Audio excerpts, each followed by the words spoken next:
Broly.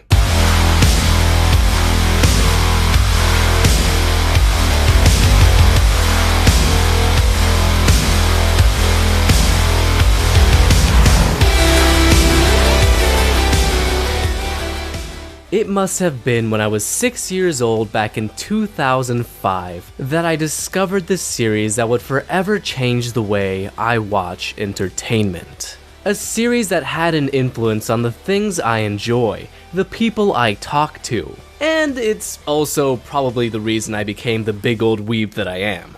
We all have that one piece of media that we hold dearest to our hearts. Something that we can say impacted our lives for the better, and we still hold as major influences on our everyday characters. Everybody has one, and that one for me is Dragon Ball.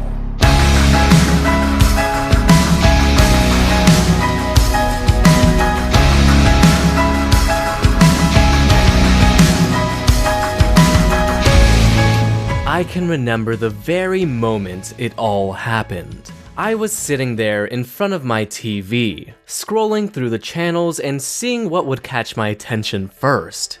Then, it happened. I stumbled upon the game changer in many kids' lives. I stumbled upon the beloved Toonami.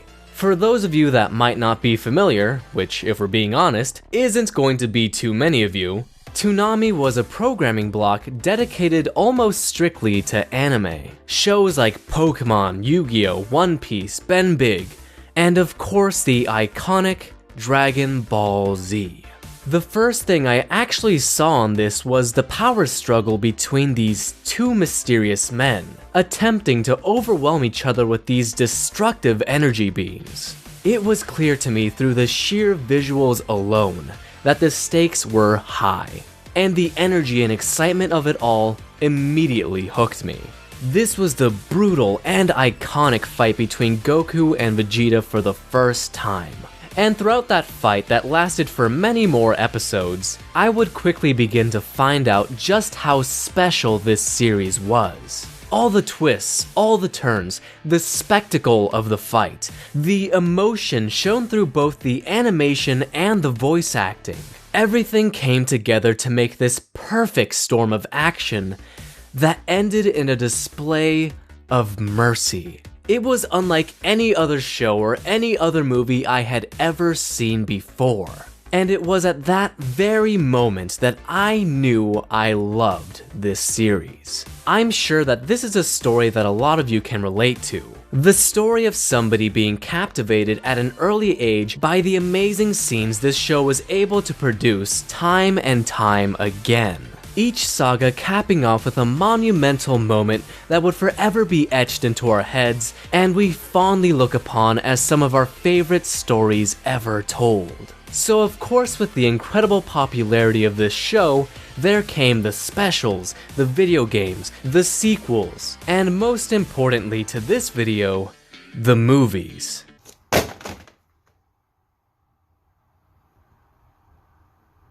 These movies are quite the enigmas, since they feel so different from the series because of their different directions and stylizations, yet manage to find ways to feel like they're part of the universe that we love. Everyone's got their favorites. There are the classics like The World's Strongest, Cooler's Revenge, Fusion Reborn, and Wrath of the Dragon that have managed to captivate audiences in the exact same way that the series originally did. However, there's only one name that left a massive, unforgettable impact on the community. And that name is Dragon Ball Evolution. What are you doing here, geeko? But in a close second, there is Broly. Broly is probably the most recognizable and iconic character in all of Dragon Ball that was not part of the official series. His immense popularity spawned 2 sequels in the Z era, and countless other types of recognition in different Dragon Ball related media. He was the legendary Super Saiyan, a concept that put other characters to shame because, if we're being honest, they weren't as cool. everything came together again in that all too familiar perfect storm that us Dragon Ball fans are familiar with. We once again see the heroes we've come to know face odds that seem insurmountable. Broly was, for all intents and purposes, a wall that ran through anything and everything in sight, and all in a delightfully chaotic manner. I mean, what else can I say about him? The fanbase, including myself, loved him even more than some of the main villains in the actual series. And hey, while the fan reception was pretty lukewarm to Second Coming, and everybody came out of Bio Broly being like, Broly still maintained a crazy amount of popularity within the fanbase. Then, as we all know, the series went away for almost 20 years, and absolutely nothing happened in between that time and Dragon Ball Evolution. Ego? I kid. I actually do kinda like GT. But really, Dragon Ball Evolution is something that happened, and I'm sure we'd all like to forget. That happened to make series creator Akira Toriyama go and start production on Dragon Ball Z Battle of Gods. I'm not gonna go into that movie today since I could honestly just gush about how great it is and how it helped 15-year-old me through a pretty crappy time in my life, but that's aside from the point. The reason I bring it up is because of what it would spawn, and that is the launch of a new Dragon Ball series in the form of Dragon Ball Super. Man, I have been wanting to talk about Dragon Ball Super for ages at this point. This show started all the way back in 2015. I used to make Minecraft and GTA trolling videos, man. What a fall from grace it's been since then, huh? Anyway, I'm sure a lot of you are familiar with this series too. I'm also pretty sure that you'd consider this series to not be quite on par with Z, since there's plenty of moments that didn't really meet our expectations. I mean, you had such a fantastic movie in Dragon Ball Z Battle of Gods, and you had the opportunity to expand on that in the Battle of Gods arc, but it just kinda landed with a thud. The Resurrection F movie was nothing crazy, and although they did add some fun things like Captain Ginyu into the mix within the arc, most of us consider it to be a pretty lackluster one. After those two arcs though, I feel that the series turned around for the better. The tournament between Universes 6 and 7 was pretty fun, and introduced us to a whole new plethora of lore. The Goku Black saga was interesting, and had a lot of moments that felt like those classic Z moments, although it was a big stinko at some points. And the same can pretty much be said about the Tournament of Power arc. Although, I'd argue that the lows were a little bit lower, and the highs were a lot higher. Seriously, I have wasted hours of my time rewatching the fight between Goku and Jiren when I have plenty of other work I could be and should be doing. It is absolutely not okay. Regardless, even though the series felt like it was finally starting to pick up more and more momentum in the right direction, it was announced that with the end of the Tournament of Power arc, that Dragon Ball Super would be going away for a while, letting us know that we fans were going to have to wait, once again, to see these characters that defined our childhood. Luckily, we wouldn't have to wait too long until we found out that something big was coming. Something that would shake the series to its very core, redefine our expectations, and give us something that none of us expected to see again. And its name was Broly.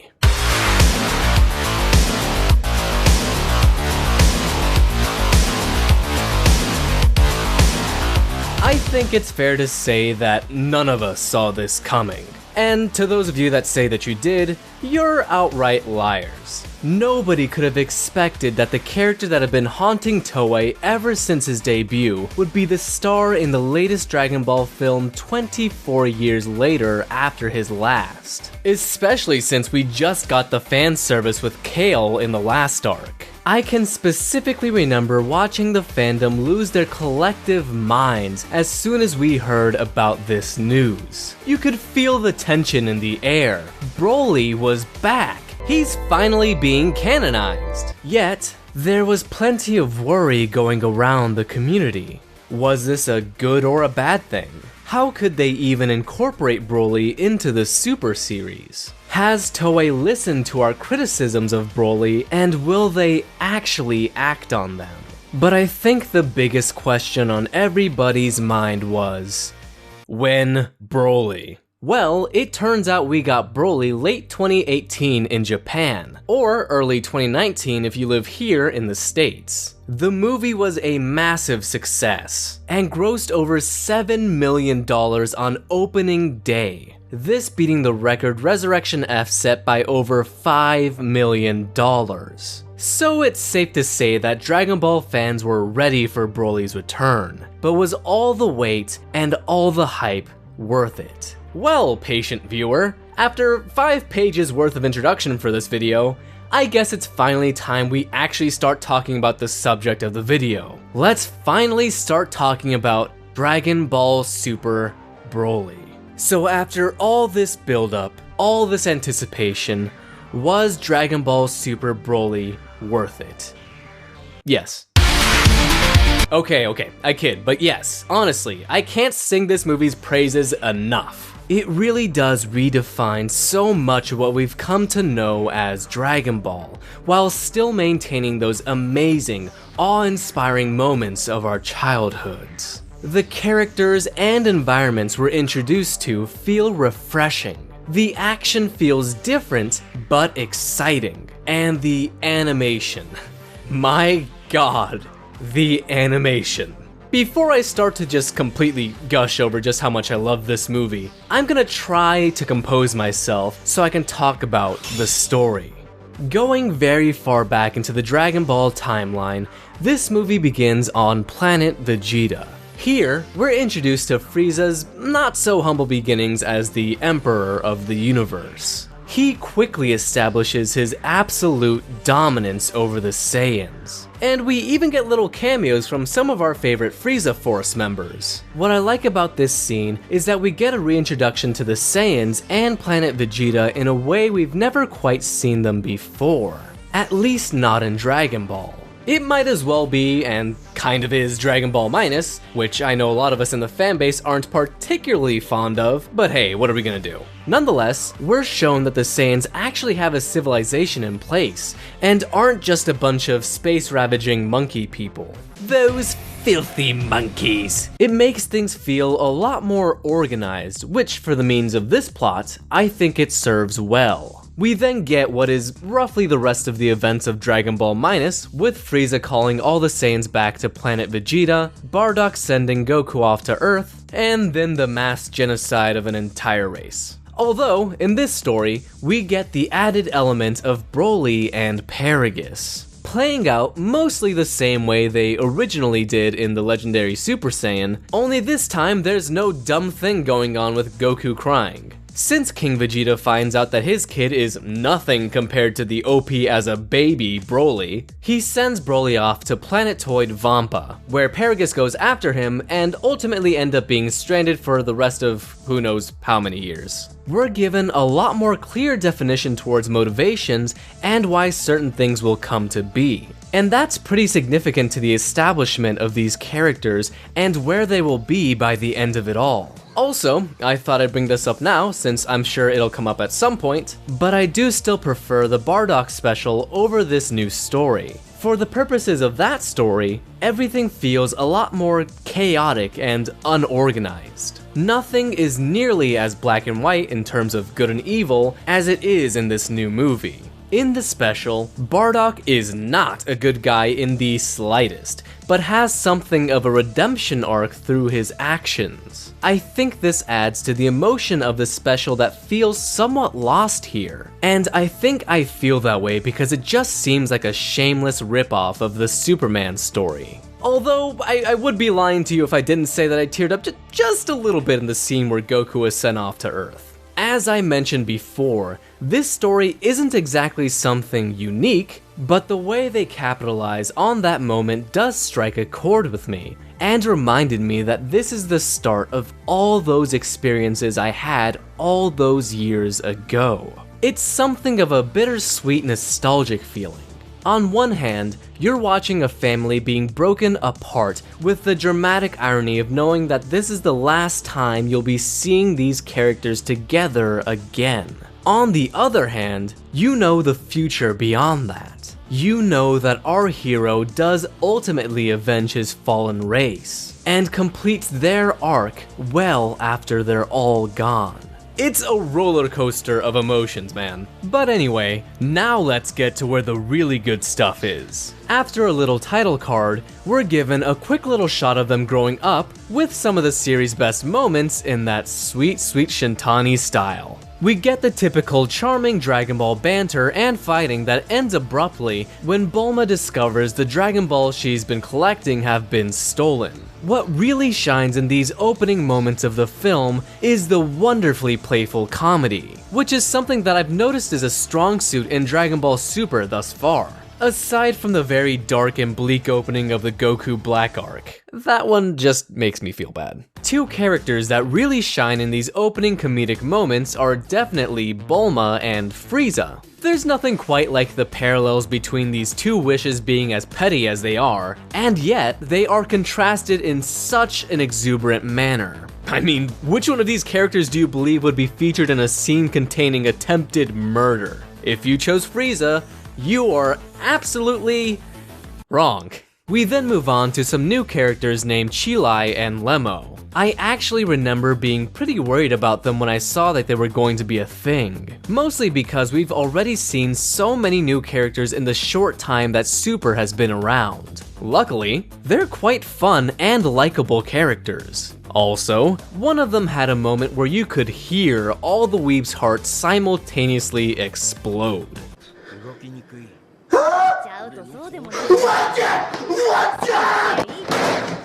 Nonetheless, they stumble upon Planetoid Vampa and encounter a very weak and weary Paragus, who calls out for Broly.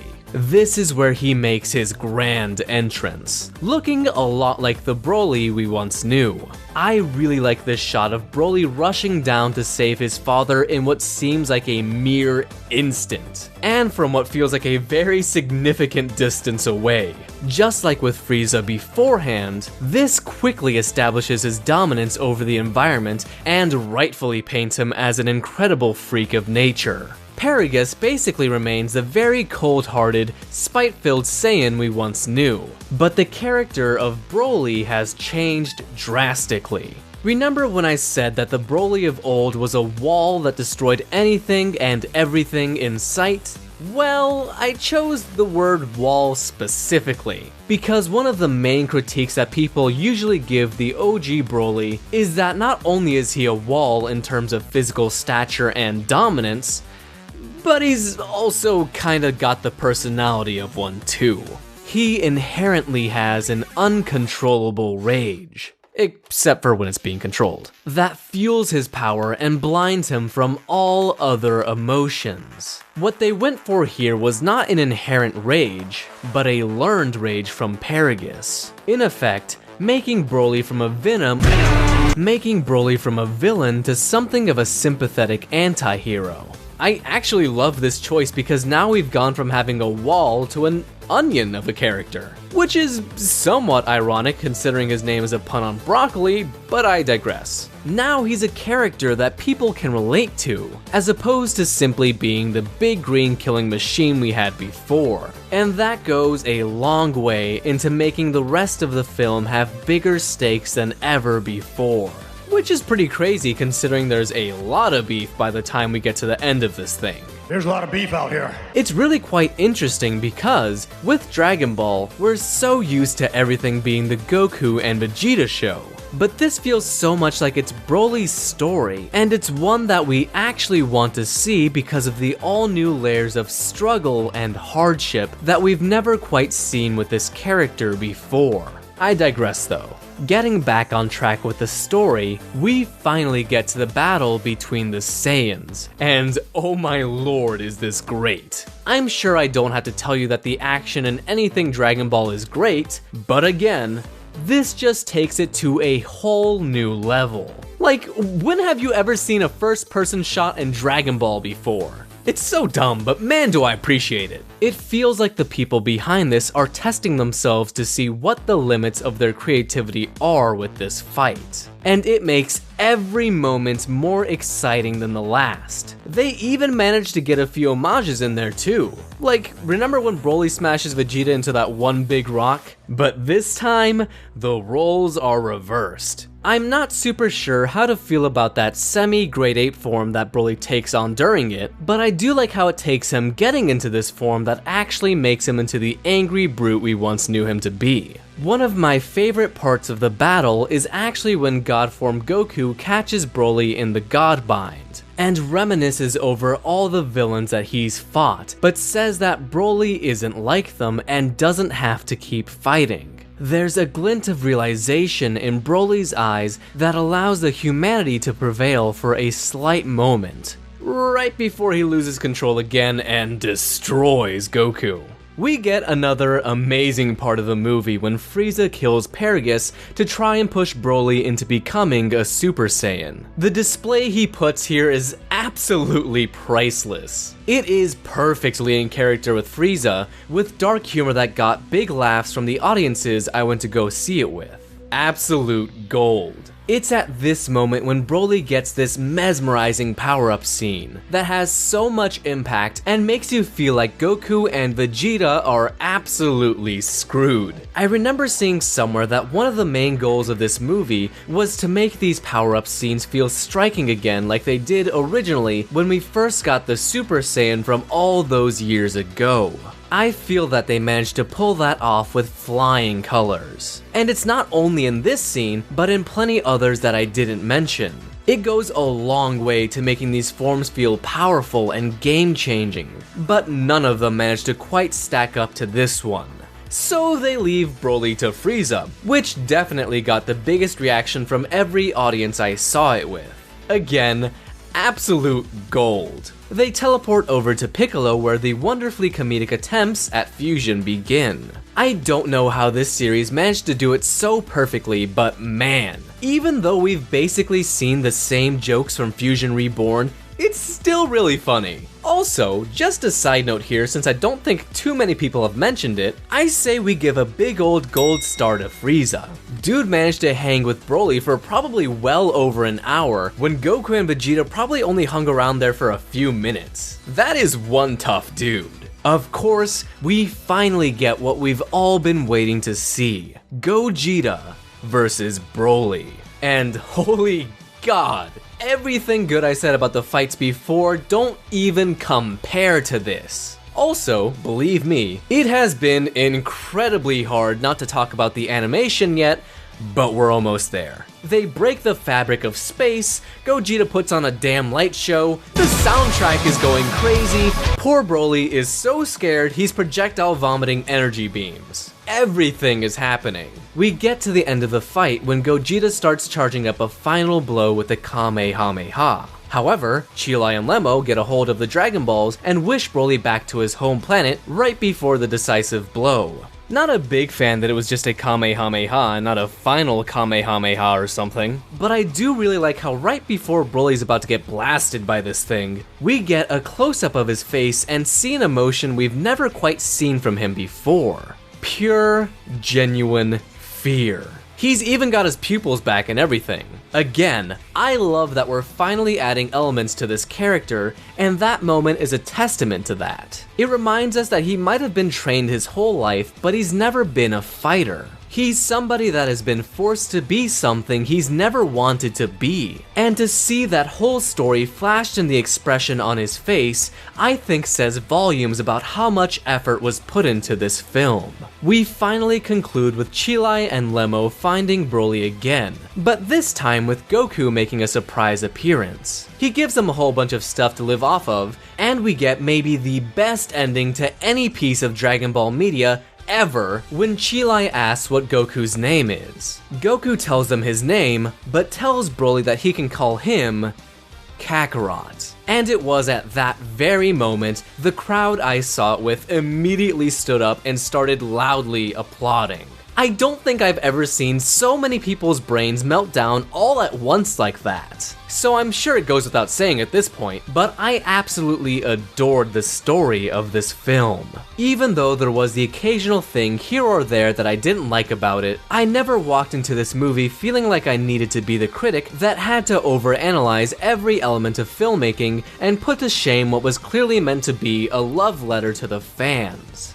Also a big old cash grab. Let's not turn too blind of an eye here. No, I walked into this movie as that 6-year-old boy again, ready to see the characters I grew up with once again and watch the redemption of Broly unfold before my very eyes. Although, there is something that I've gained a new appreciation for in between those 14 years, and that appreciation is for the animation. You have no idea how hard it was for me to spend hours writing this script and actively avoid talking about the art.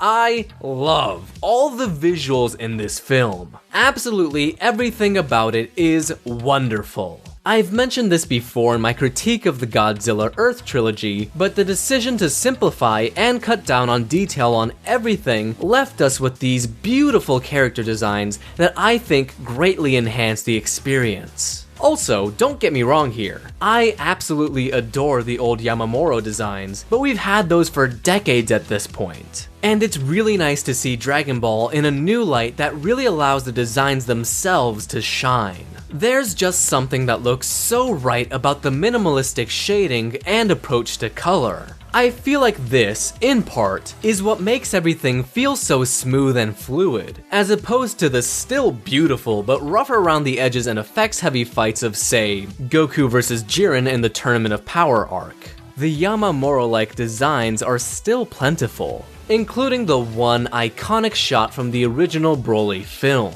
Which reminds me that on the art direction department of things, we've got some really great homages to the film of old. King Vegeta's castle on Planet Vegeta being my personal favorite, especially in the opening scene of the film when you get to see everything in this beautiful pink wash. Have I talked about the use of color in this movie yet? Because there be some damn fine use of color throughout this movie. The hot pink on Planet Vegeta, the sickly orange color on Planetoid Vampa. God, most people wouldn't think much of it, but I absolutely adore the decision to put the big fight in the blank white Arctic. It's not something that we get to see very often in Dragon Ball, but making the backdrop this nearly pure white really allows for all the auras, all the ki blasts, and all the transformations to take center stage. Not to mention highlighting all the majestic coloration this film has to provide.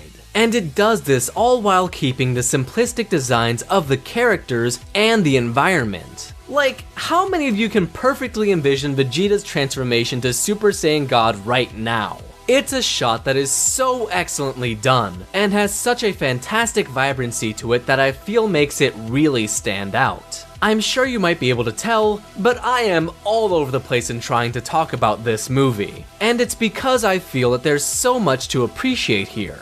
Of course, I haven't really gotten to the meat of it all yet, and that happens to be the animation. The animation in Dragon Ball Super Broly is, simply put, absolutely phenomenal. As somebody that is really only beginning as a digital artist and animator, there's a lot I'm discovering from this very movie alone. That being said, I'm still only a novice with this stuff. Nonetheless, I'm still gonna try and talk about it to the best of my ability. So let's first start off with the team of animators we've got here. In terms of general animation, the big name that really stands out to me is Takashi Hashimoto, a name that I am all too familiar with for having worked on some of my favorite anime such as Ghost in the Shell, Your Name, and My Hero Academia. If I had to guess, this is probably why the animation here seems so smooth and flows together from one movement to another, as well as having the energy, momentum, and weight that it does. A lot of the projects that he's worked on are usually ones that I find to have stellar animation in one way or another. Then there are the key animators, with some of the more notable names in there being Yuya Takahashi, Yoshihiko Umakoshi, Ryo Onishi, Natoshi Shida, and Chikashi Kobuta.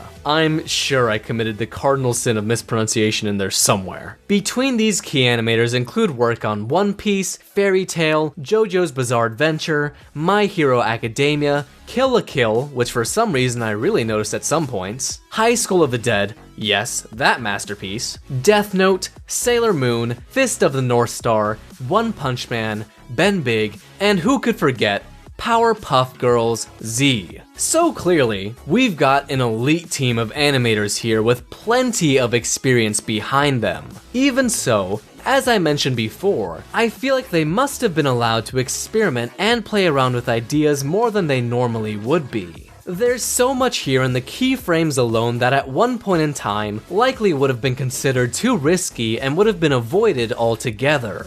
But here, we've got first-person Broly, super exaggerated moments with smears, floaty and bouncy movements, insane transformation scenes, and don't even get me started on the fight between Gogeta and Broly. Just holy mother of God. Everything up to that point was already amazing. But this takes it to a completely different level. We've got energy beams flying out the wazoo, some absolutely insane usage of exaggeration and smearing that gives everything such momentum and impact.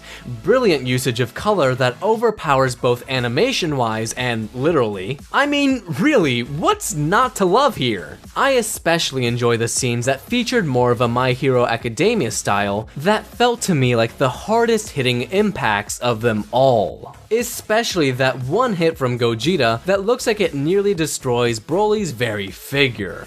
Words cannot do justice to how amazing this fight scene is. And I highly implore all of the Dragon Ball fans watching this video to see it if they haven't already. It's on the shorter side, considering some fights are episodes long, but is well beyond worth your time. Overall, while I love the reintroduction of Broly and the brand new coat of paint, it wouldn't mean much if the movie didn't have the one key factor in order for it to be a success. It had to be fun. Toei knew exactly what kind of product they were making, and what they needed to do to get it right. Very admittedly, Dragon Ball Super Broly doesn't feel like it's made for general audiences. It feels like it's made for the fans that have been around watching these characters grow for decades. There's a constant evolution happening every time we tune into a new episode or catch a new movie, but it still maintains those very aspects that we fell in love with in the first place. I wish I could properly describe the excitement in the air as everybody in the theater sat down to watch it. It was clear that this was going to be an experience that we were all going to share. An experience that has started years ago that has been going through numerous cycles of highs and lows, yet still managed to redeem itself time and time again with its sheer heart. Having all these emotions run through my mind as I'm watching this movie that feels like it was never meant to be, and experiencing that unparalleled happiness like I was, is an experience I wouldn't trade for anything. So yes, it might seem crazy that I be so invested in something that people see no value in, but it just doesn't have that same magic to them. This is a series that I have followed throughout all my life, and it has a personal connection with me that no other piece of entertainment parallels. It's a series that I know I can always rely on to make me happy no matter how I feel. One that countless others have grown to love in the exact same way I have, and engage with each other like no other fandom does. It really feels like there's a connecting factor about Dragon Ball. Something that binds us together, and this film feels like a celebration of that. A celebration letting us know that all those years we've spent dedicated to the series we've come to love was not in vain, and allows us to love it all over again. And that's why I love Dragon Ball Super Broly.